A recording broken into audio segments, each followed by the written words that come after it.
The darkness of space stretched endlessly in all directions, broken only by the cold light of distant stars. In the Epsilon sector, something terrible was about to happen. A massive fleet of alien warships moved through the void like predators hunting prey. 300 vessels, each one bristling with weapons and armor, advanced in perfect formation toward a single target. Commander Vexthar stood on the bridge of his flagship, the Crimson Talon. His reptilian eyes gleamed with satisfaction as he watched the tactical display. The Kreltan Dominion had assembled the largest battle fleet in recent memory, and he commanded it. This was his moment of glory. Before him lay a small human colony called New Portland, defenseless and alone. It would be a quick victory, one that would cement his place in the history of the Dominion. He turned to his officers, his voice filled with confidence. "How long until we reach firing range?" he asked. 2 hours, Commander," replied his tactical officer. "The humans show no signs of mounting a defense. Their orbital platforms are primitive at best." Vexithar laughed, a harsh sound that echoed through the bridge. "Of course they cannot defend themselves. Humans are a young species, barely 200 years in space. They stumbled into the galaxy with crude rockets and simple weapons. They are nothing compared to the might of the Kreltan Dominion." His communications officer spoke up. "Commander, we are receiving distress signals from the colony. They are calling for help from Earth." "Let them call," Vexthar said dismissively. "Earth is weeks away. Even if they sent a fleet today, it would arrive long after we have finished here. The humans will learn what happens to those who settle in territory claimed by the Dominion." On the surface of New Portland, Governor Lisa Manning stood in the colony's command center, her face pale with worry. The screens around her showed the approaching Kreltan fleet, a sight that filled her with dread. 40,000 people lived in this colony. Men, women, children, families who had traveled across the stars to build a new life. And now they were about to die. "Any response from Earth?" she asked, though she already knew the answer. Lieutenant Jacob Hayes shook his head. He was the colony's defense coordinator, a young man who had served briefly in Earth's naval command before retiring to New Portland for a quieter life. Now he wished desperately that he had stayed in the military. At least there, he might have had the tools to save these people. "Nothing, Governor," he said quietly. "We sent the distress call 3 weeks ago. Even with quantum communications, we should have heard something by now. I think we have to accept that help is not coming." Manning closed her eyes for a moment, fighting back tears. "How long do we have?" 2 hours until they reach orbital bombardment range. Maybe less if they decide to fire their long-range weapons early. Hayes pulled up a schematic of the colony's defenses on his screen. "We have 6 orbital defense platforms. They are designed to handle asteroids and small pirate ships, not a full battle fleet. We might be able to destroy 1 or 2 of their ships before they overwhelm us." "Then we buy as much time as we can," Manning said, her voice growing stronger. "Start loading the civilian transports with children and essential personnel. If even a few ships can escape, we have to try." Hayes nodded and began giving orders to his small team. Everyone in the command center knew the truth, though no one spoke it aloud. The transport ships were slow. They would never outrun the Kreltan fleet. But they had to try. They had to do something, even if it was futile. As the minutes ticked by, the people of New Portland prepared for the end. Parents held their children close. Couples said goodbye. The defense force, barely 200 soldiers with light weapons, took up positions around the colony's vital structures. They knew they could not win, but they would fight anyway. That was what humans did. They fought even when there was no hope. In orbit, the 6 defense platforms powered up their weapons. The platforms were old, maintained by a handful of technicians who had never expected to use them in real combat. Now those technicians checked every system, making sure everything worked perfectly. They would get 1 chance, maybe 2, before the platforms were destroyed. They had to make those shots count. Back on the Crimson Talon, Vexthar received reports from his scouts. "The humans are preparing their defense platforms," an officer reported. "They also appear to be loading civilian vessels, though they are moving very slowly. Let them run, Vexthar said. We will hunt down their transports after we finish with the colony. No one escapes. Admiral Kreshnal wants this to be a message to all humans who think they can settle in our territory. The Admiral himself watched from the Krelton homeworld through a quantum link. His image appeared on a secondary screen, his ancient eyes cold and merciless. Make it quick, Vexthar. The rest of the galaxy is watching. Show them what happens to those who defy us. It will be done, Admiral, Vexthar replied with a bow. The fleet continued its advance, weapons charging, targeting systems locking onto the colony below. Every ship in the formation was ready. This would not be a battle. It would be an execution. Then something changed. A sensor technician on the Crimson Talon noticed an anomaly. Commander, I am detecting a new contact. Single vessel, emerging from faster-than-light travel at the edge of the system. Vexthar glanced at the sensor display with mild curiosity. One ship? Identify it. Unknown, Commander. The signature is strange. It appears to be moving very fast. Faster than any ship in our database.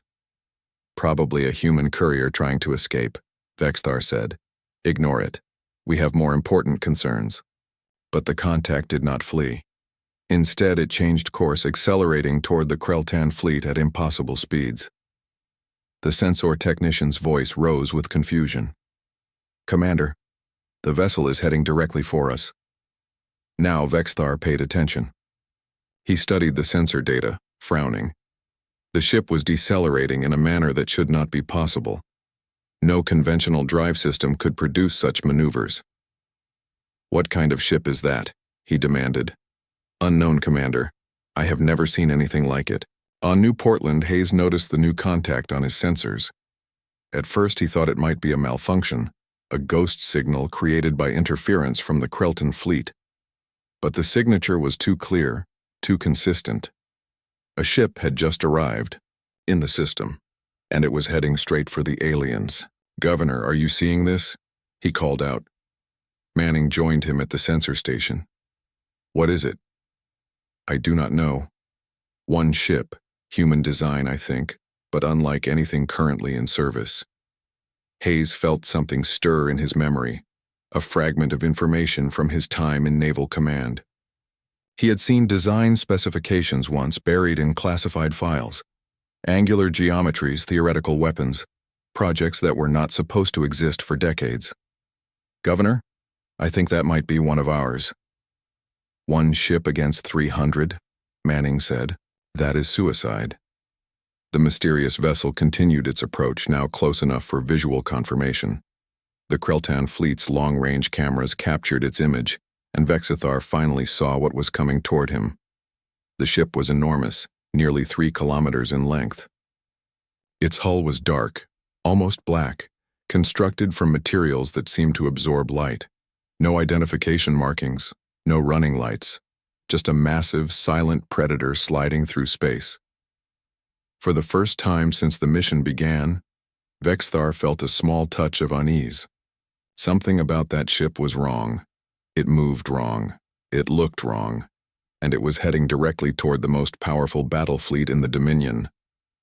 Hail that vessel, he ordered. Demand identification. His communications officer tried repeatedly, sending signals across all frequencies. There was no response. The dark ship simply continued its approach, silent and ominous. Admiral Kreshnal's voice crackled over the quantum link. What is that ship, Vexthar? Unknown, Admiral. But it is alone. Whatever it is, it cannot stand against our entire fleet. Then destroy it, the Admiral commanded. Quickly. We have wasted enough time. Vexthar nodded and gave the order. All ships target that vessel. Fire when ready. The mysterious ship was about to face the full might of the Kreltan Dominion. And on New Portland, 40,000 people watched their sensors, hoping desperately that this strange arrival might somehow change their fate. The first barrage from the Kreltan fleet was devastating. Hundreds of plasma cannons fired simultaneously, their brilliant energy bolts streaking through space toward the mysterious dark ship. Missile batteries launched their payloads, each warhead carrying enough explosive power to level a city. energy weapons discharged with blinding intensity, creating streams of destructive force that could cut through the hull of any known vessel. The weapons converged on their target, creating an explosion so bright that automatic filters engaged on every viewing screen in the system. For 5 full seconds, a miniature sun bloomed in the darkness of space. The combined firepower of dozens of capital ships had been unleashed in perfect coordination. Nothing could survive such an assault. Nothing. When the light faded and the sensors recalibrated, Commander Vexthar leaned forward in his command chair, expecting to see nothing but debris. Instead, his breath caught in his throat. The dark ship floated exactly where it had been before, completely untouched. Not a scratch on its hull, not a single mark to indicate it had just been hit by enough weapons fire to destroy a small moon. Impossible, breathed his tactical officer. Commander, our weapons had no effect. None at all. Vexithar's clawed hands gripped the arms of his chair. Shields? Did it have shields? No, Commander. We detected no shield activation. No defensive systems of any kind. The weapons simply had no effect on the hull itself. This made no sense. Every ship had shields or armor that could be overcome with sufficient firepower. But this vessel had not even bothered to defend itself. It simply absorbed or deflected the entire barrage as if the Kreltan fleet had thrown pebbles instead of planet-killing weapons. Admiral Kreshnal's voice erupted from the quantum link, filled with rage. What is happening, Vexthar? Why is that ship still intact? I do not know, Admiral. Our weapons appear to be ineffective against its hull. Then fire again. Use everything. I will not be made a fool by a single ship. Vexthar gave the order, and the fleet fired a second barrage. This time they held nothing back. Every weapon, every ship, all firing at once with maximum power. The energy readings were so intense that several sensor arrays on New Portland temporarily shut down to prevent damage. On the colony, Governor Manning and Lieutenant Hayes watched in amazement. The amount of firepower being directed at that single ship was beyond comprehension. Nothing can withstand that, Manning whispered. Nothing. But when the weapons fire cleared, the dark ship remained. Still undamaged, still silent, still waiting. Hayes felt his hand shaking as he stared at the sensor readouts. He knew what he was looking at now. Those classified files he had seen years ago had mentioned theoretical hulls constructed from materials that existed in multiple dimensions simultaneously, weapons that could manipulate fundamental forces of the universe, ships designed not just to fight alien civilizations, but to fight threats that humanity had not even encountered yet. He had thought those files were fantasy, the dreams of scientists reaching too far beyond current technology. He had been wrong. Then, after remaining silent through 2 massive bombardments, the ship finally responded. Every communication system in the Epsilon sector crackled to life simultaneously. The signal was strong and clear, cutting through every frequency, overriding every encryption. It was a tight beam transmission that somehow reached everywhere at once. A human voice spoke, calm and measured, in perfect Kreltan language.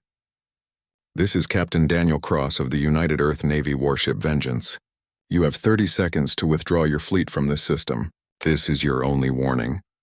The voice was polite, almost friendly, but there was something underneath it. Something cold and absolute. It was the voice of someone who had already decided what would happen next and was simply observing the proper protocols before proceeding. Commander Vexithar stared at his communication console in disbelief. Then he began to laugh. It was a harsh, mocking sound that spread across the bridge. His officers joined in, their laughter filling the Crimson Talon. One ship, one human ship, demanding that 300 Kreltan warships retreat. The audacity was beyond reason. Did you hear that, Admiral? Vexthar said, still laughing. A single human has ordered us to leave. Admiral Kreshinal was not laughing. His ancient face was twisted with fury. This insult will not stand. Destroy that ship, Vexthar. Destroy it now. Use every weapon at your disposal. I want it reduced to atoms. Vexthar opened a channel to the mysterious ship. Human vessel Vengeance, you are outnumbered 300 to 1. Your ship, whatever technology it possesses, cannot stand against the might of the Kreltan Dominion. Surrender now and your death will be quick. There was a pause. Then Captain Cross's voice returned, and now there was a hint of something else in his tone. Sadness, perhaps, or regret. I tried to warn you. Remember that you were given a choice, the counter continued. 15 seconds remaining. On New Portland, Manning grabbed Hayes's arm. That ship. Do you know what it is? Hayes nodded slowly. I think so. There were rumors when I served in Naval Command. A black operations program called the Ghost Protocol. They were developing ships using technology we did not fully understand. Technology recovered from ancient alien sites. Technology that should not exist yet. I thought it was just rumors. Can it win? Against 300 ships? Hayes looked at the dark vessel on his screen, and he felt something he had not felt in weeks. Hope. Governor, I think we are about to find out that humanity has been keeping secrets. Big secrets. The countdown reached 10 seconds. Commander Vexithar broadcast to his entire fleet. All ships prepare for total assault. I want that human vessel destroyed. I want nothing left. This will be a lesson to all who dare challenge the Dominion. Fire on my mark. 5 seconds, Captain Cross's voice came one last time. 4, 3, 2, 1. Vexthar's hand came down. All ships, fire everything. The Krelton fleet unleashed absolute destruction. This was not a tactical strike. This was an attempt to remove the Vengeance from existence. Hundreds of capital ships fired every weapon they possessed. The energy output was so tremendous that it created gravitational distortions in space itself. For a moment, it seemed as if a new star had been born in the Epsilon sector. The bombardment continued for 10 full seconds. Enough firepower to sterilize a planet. Enough to crack the crust of a moon. Enough to destroy any ship, any station, any structure ever built by any civilization in the known galaxy. When it finally stopped, when the weapons fell silent and the energy dispersed, Commander Vexthar leaned forward to see the results. He expected to see nothing. Not even debris. Just empty space where the human ship had been. The Vengeance was still there. Still undamaged. Still waiting. No, Vexthar whispered. This is not possible. His tactical officer's voice was shaking. Commander, the ship has not taken any damage. Our sensors show its hull integrity at 100%. It is as if we never fired at all. Admiral Kreshinal's image flickered with rage on the quantum link. What kind of ship is this? What are we facing? Before anyone could answer, the Vengeance moved. But it did not move in any way that made sense. One moment it was in front of the Krelton fleet. The next moment it simply was not there. No acceleration. No engine flare. It just disappeared and then it reappeared. Right in the center of the Kreltan formation. 300 warships surrounded it now, so close that their weapons could not possibly miss. Vexthar's tactical display showed the Vengeance completely encircled. He opened his mouth to give the order to fire at point-blank range. Then the Vengeance opened up. Sections of its dark hull peeled back like flower petals, revealing what lay beneath. But these were not ordinary weapons. Hayes, watching from New Portland, saw energy signatures that should not exist, weapons that drew power from sources his sensors could not identify, systems that seemed to violate the basic laws of physics. The Vengeance did not fire traditional weapons. There were no plasma bolts, no missiles, no energy beams. Instead, something invisible reached out from the dark ship toward the Krelton vessels. And where that invisible force touched, ships simply ceased to exist, not exploded. Not destroyed. They simply stopped being there. A Krelton cruiser was there one moment, and the next moment there was nothing. Not debris. Not atoms. Just empty space. Another ship vanished. Then 10 more. Then 50. The Vengeance rotated slowly, and with each movement more ships disappeared. They did not have time to scream. They did not have time to flee. They were simply erased from existence. Commander Vexthar watched in absolute horror as his fleet dissolved around him. Ships that had been there seconds ago were gone, leaving nothing behind. His tactical officer screamed something incoherent. Other officers abandoned their posts, running for escape pods that would never launch in time. Vexthar opened his mouth to surrender, to beg for mercy, to do anything that might stop this nightmare. But the Crimson Talon's turn had come. He felt a strange sensation as if reality itself was unraveling around him. His last thought was a simple one. Humanity had been hiding something terrible. Then he was gone. The Crimson Talon was gone. The entire Krelton fleet was gone. From the first ship vanishing to the last, exactly 4.7 seconds had passed. 300 warships, the pride of the Kreltan Dominion. For a long moment, nothing happened.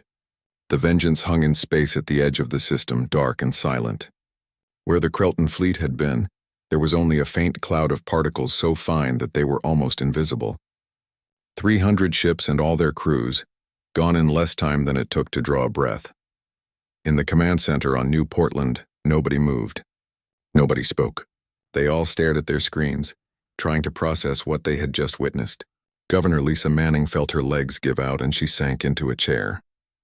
Her mind could not grasp the scale of what had happened. 5 seconds. That was all it had taken. 5 seconds to destroy an entire fleet. Lieutenant Jacob Hayes stood frozen, his hand still hovering over a control panel. He had served in the military. He had studied warfare and tactics. He understood ship capabilities and weapons systems, but nothing in his training or experience had prepared him for this. What he had just seen was not warfare. It was something else entirely, something that made conventional military power look like children throwing stones. What was that? Someone whispered from the back of the command center. The question hung in the air, unanswered. What were the words to describe what they had witnessed? How could anyone explain a weapon that simply removed things from existence? Manning found her voice first, though it came out shaky. Is it over? Are they all gone? Hayes checked his sensors with trembling hands. Yes, Governor. Every ship, the entire fleet, sensors show only trace particles, nothing solid enough to even count as debris. He looked up at her, his face pale. Governor, I have studied every major battle in human history. I have read about ancient wars and modern conflicts. I have never seen anything like this. That ship did not just win a battle. It made the concept of battle obsolete. Manning stood up slowly, trying to regain some composure. She was the governor. 40,000 people looked to her for leadership. She had to be strong, even when her hands were shaking and her mind was reeling. Try to hail the Vengeance. We need answers. Hayes nodded and opened a communication channel. Earth Vessel Vengeance, this is New Portland Command. Please respond. For several seconds there was no reply. Then Captain Daniel Cross's voice filled the command center, calm and steady as if nothing unusual had happened. New Portland Command, this is Captain Cross. Your colony is secure. The Krelton Dominion has been warned. They will not return. Manning stepped closer to the communication console. Captain Cross, on behalf of New Portland and all its people, I want to thank you. You saved 40,000 lives today. But I have to ask, what are you? What is the Vengeance? Earth Command told us no help was available.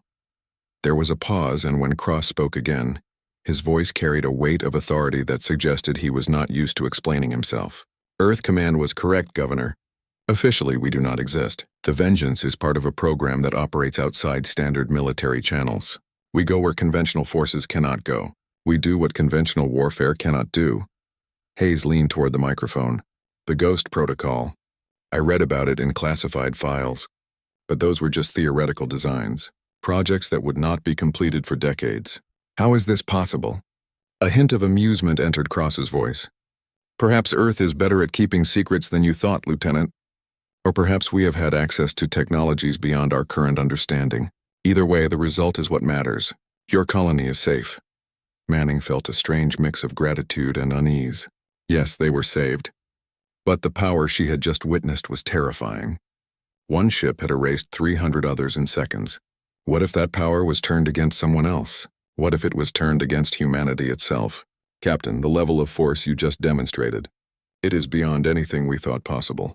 How does the galaxy know that Earth will not use this power for conquest? How do we know humanity has not become the very thing we feared? The question was bold, perhaps even dangerous. But Manning felt it needed to be asked. Someone had to voice the concern that was surely on everyone's mind. Cross's response was immediate and firm. Because that is not who we are, Governor. Humanity did not build the Vengeance to conquer worlds. We built it to ensure our survival. We built it to protect our people. We built it to make certain that no alien species can threaten us with extinction. He paused and his voice softened slightly. Your colony was hours from annihilation. 40,000 people were about to die, and Earth Command had no conventional forces close enough to help. That is exactly why the Ghost Protocol exists. We are the last line of defense when all other options have failed. Hayes was typing rapidly on his console, accessing files from his old military days.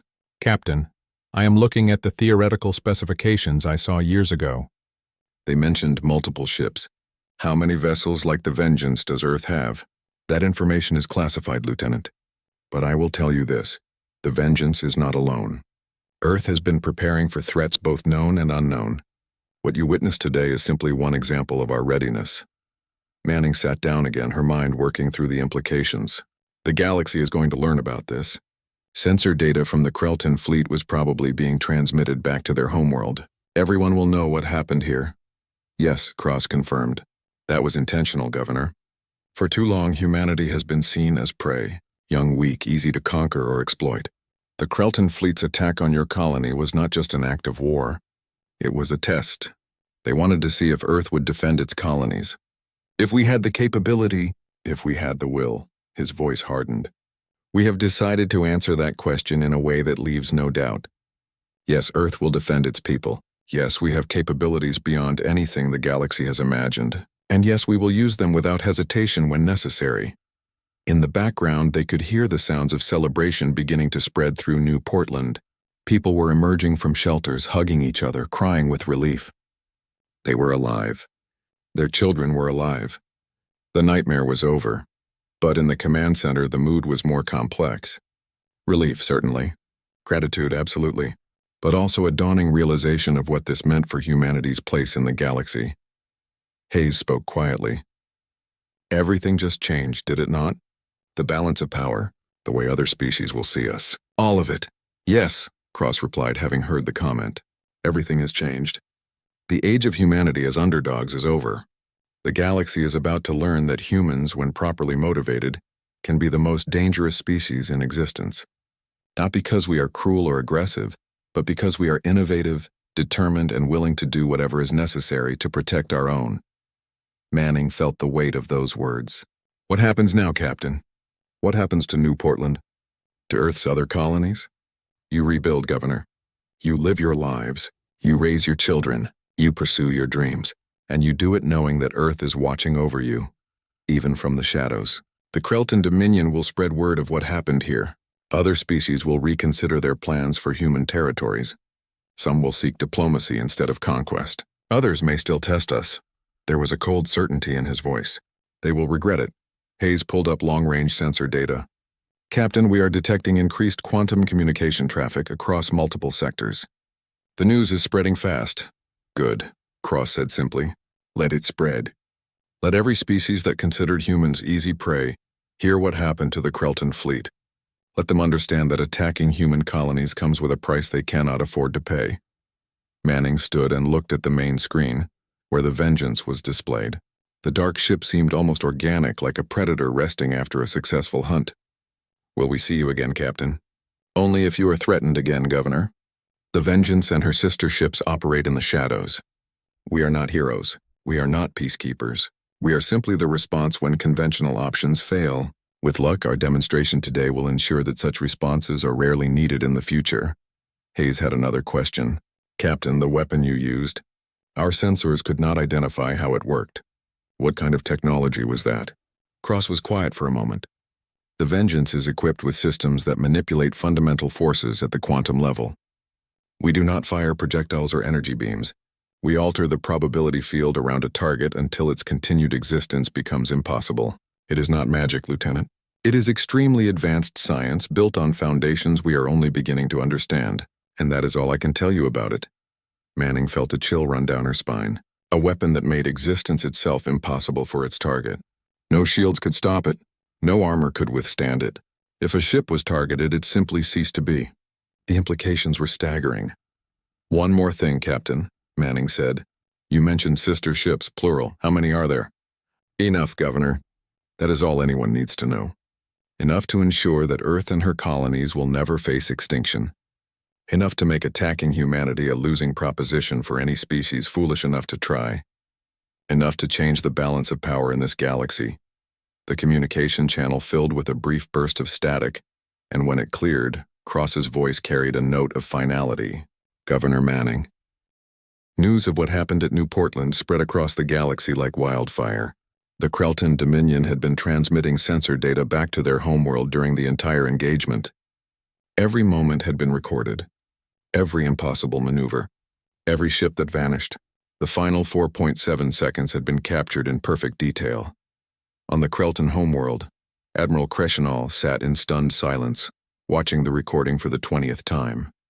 He had witnessed the destruction of his fleet in real time through the quantum link, but seeing it again did not make it more believable. 300 ships gone, erased, as if they had never existed at all. His advisors stood around him equally shocked. One of them, a younger officer named Sektar, finally found his voice. "Admiral, what kind of weapon can do this? Our scientists say it is not possible. Matter cannot simply disappear." "Clearly it can," Kreshnal said bitterly.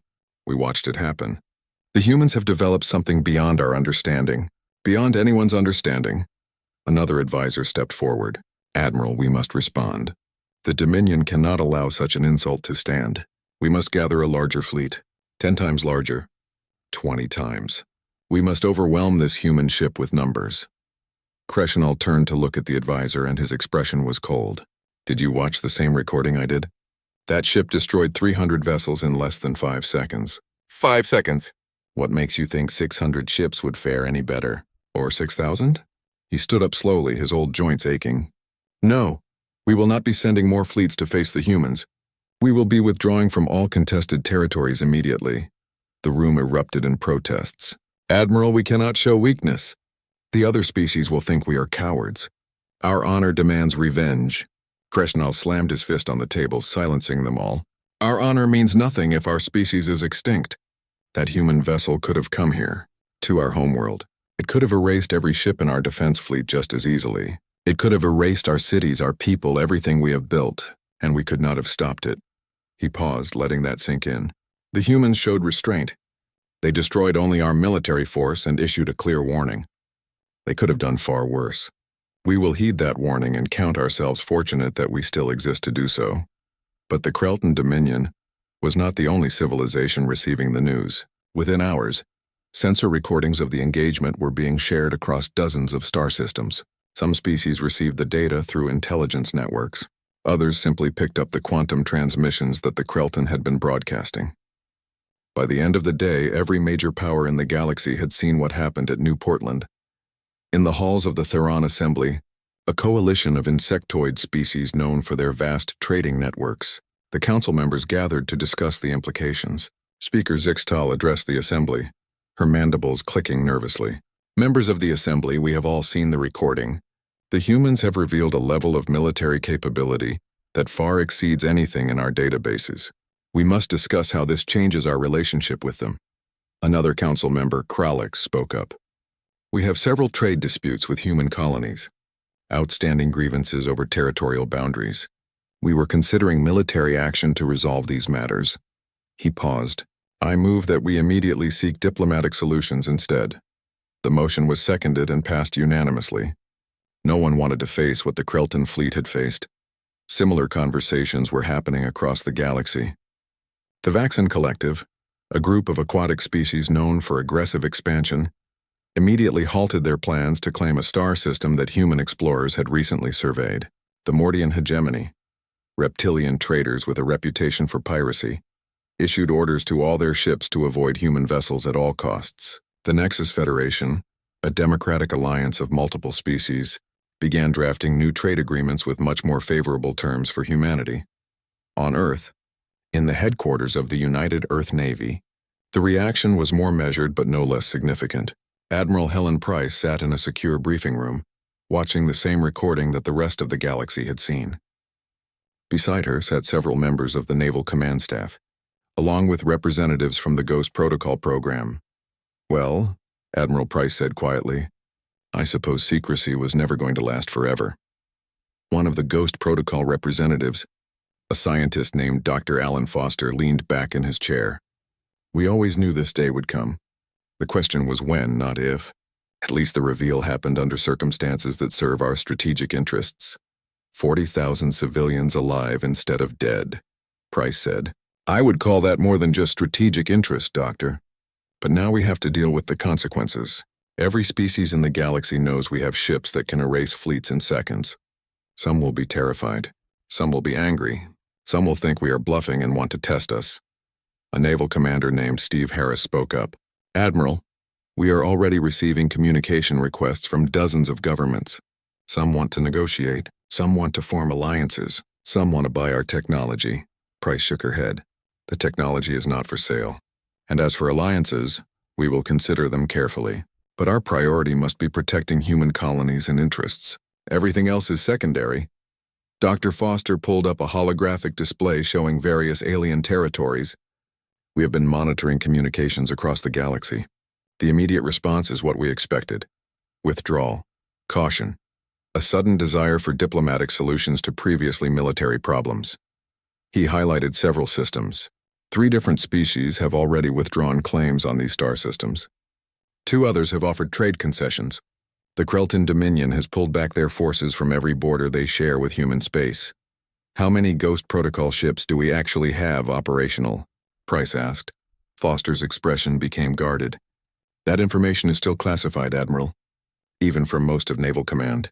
But I can tell you that the Vengeance is not alone. We have enough capability to ensure that what happened at New Portland can be repeated if necessary. Price nodded. She had not expected a direct answer.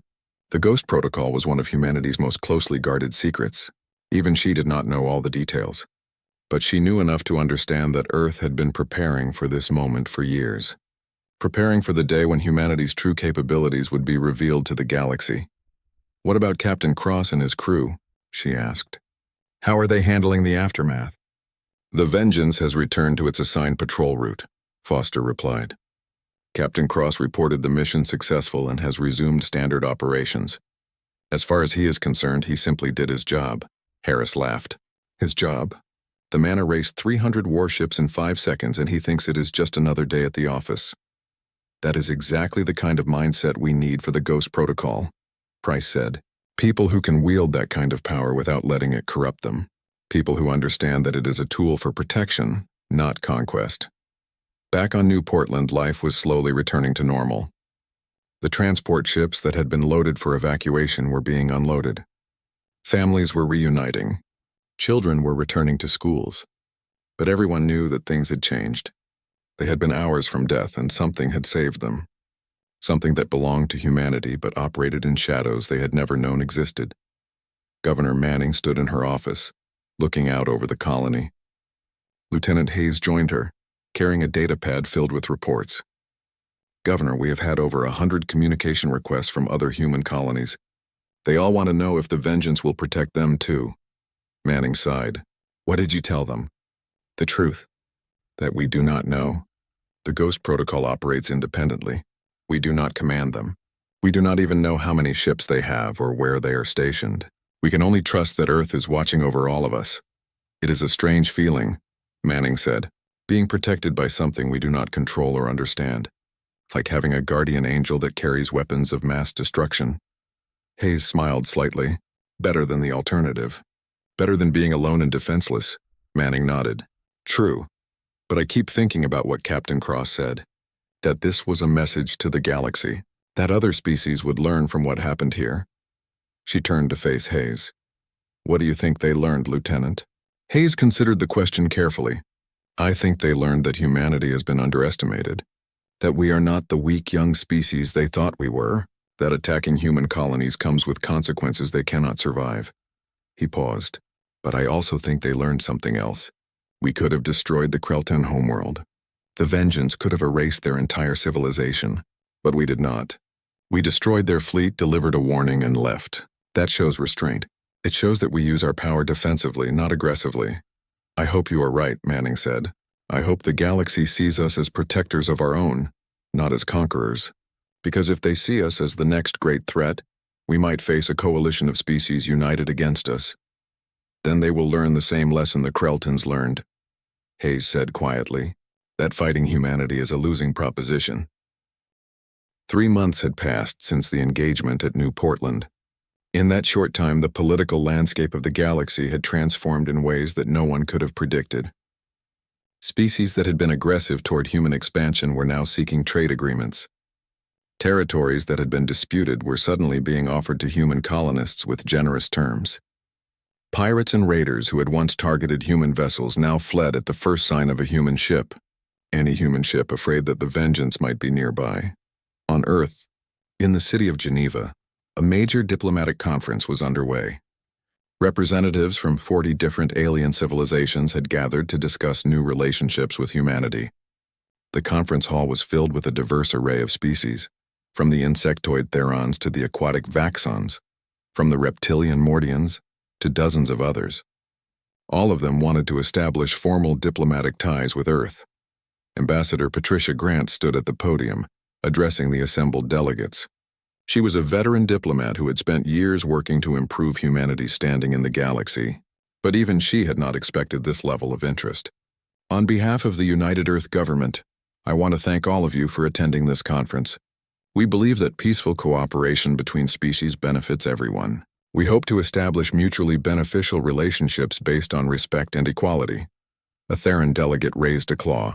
Ambassador Grant, many of us are curious about the Ghost Protocol, about ships like the Vengeance. Can you tell us how many such vessels Earth possesses? Grant smiled politely. That information is classified for security reasons.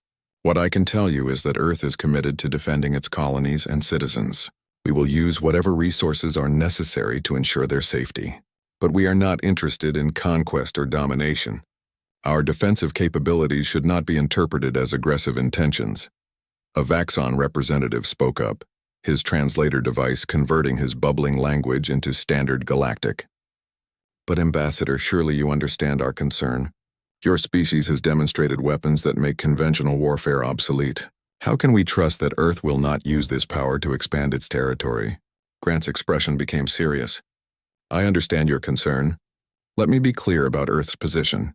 We revealed our capabilities at New Portland because a human colony was under threat of annihilation. 40,000 civilians were about to die. We acted to save them, nothing more. If Earth wanted to conquer territory, we would have done so already. We have not. We have only defended our own.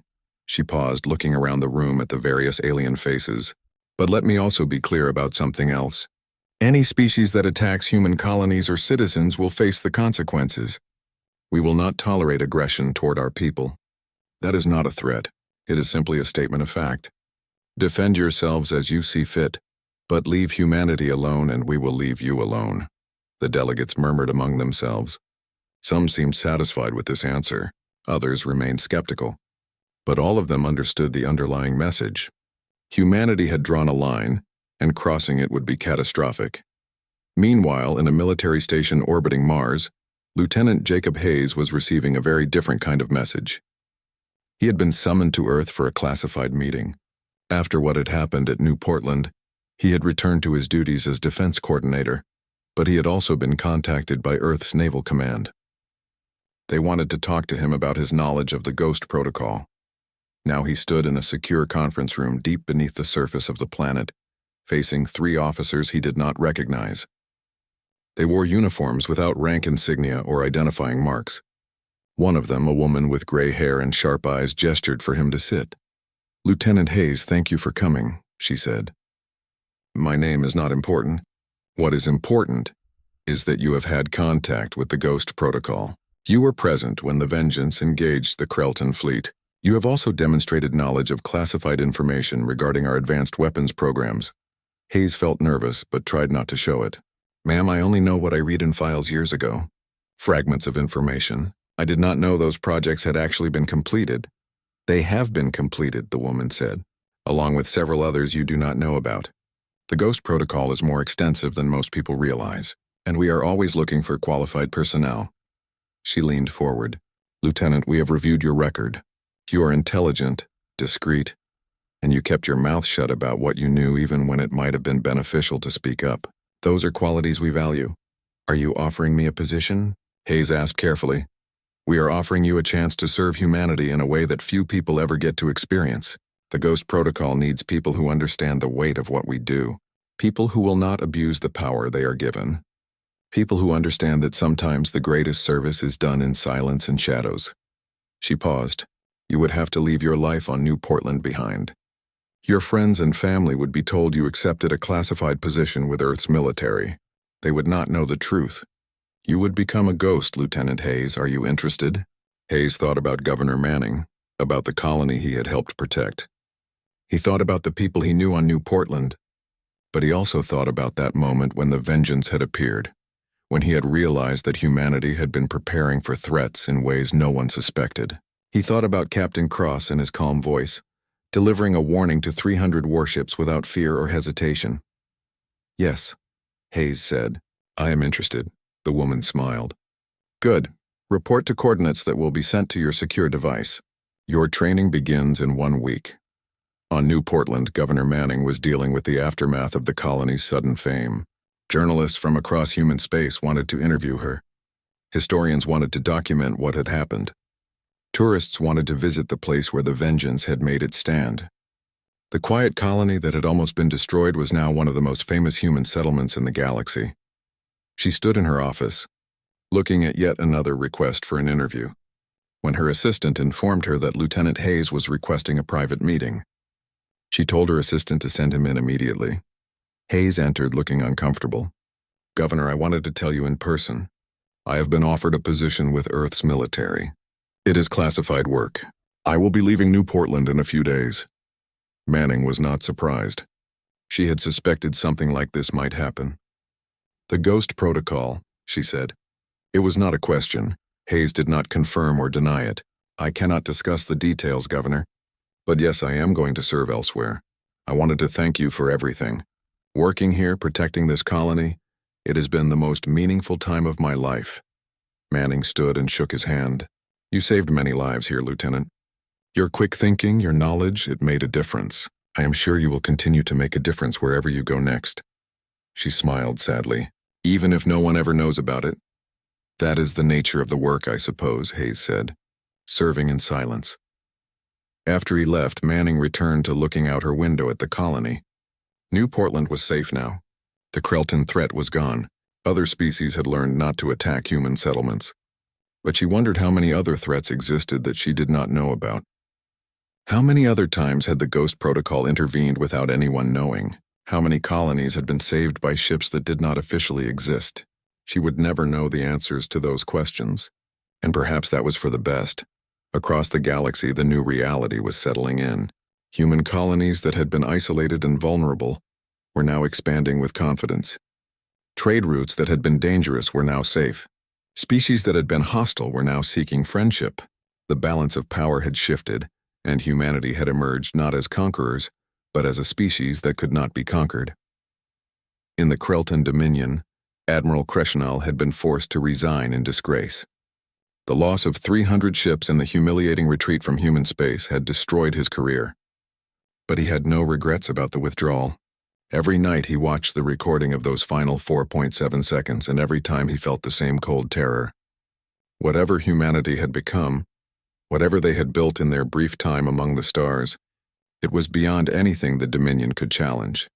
The Krelton government had issued a formal apology to Earth and offered reparations for the attack on New Portland. They had also signed a non-aggression treaty that essentially gave humanity everything they wanted in terms of territory and trade. It was a complete capitulation and everyone knew it. But survival was more important than pride. Other species took note. If the mighty Krelton Dominion had been humbled so completely, what chance did anyone else have? Better to be friends with humanity than enemies. Better to seek cooperation than conflict. Better to accept the new reality than to fight against it. In the depths of space, far from any inhabited system, the vengeance moved silently through the darkness.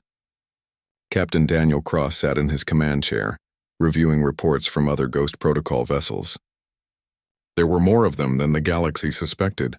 Not hundreds, but enough to protect human interest across dozens of sectors.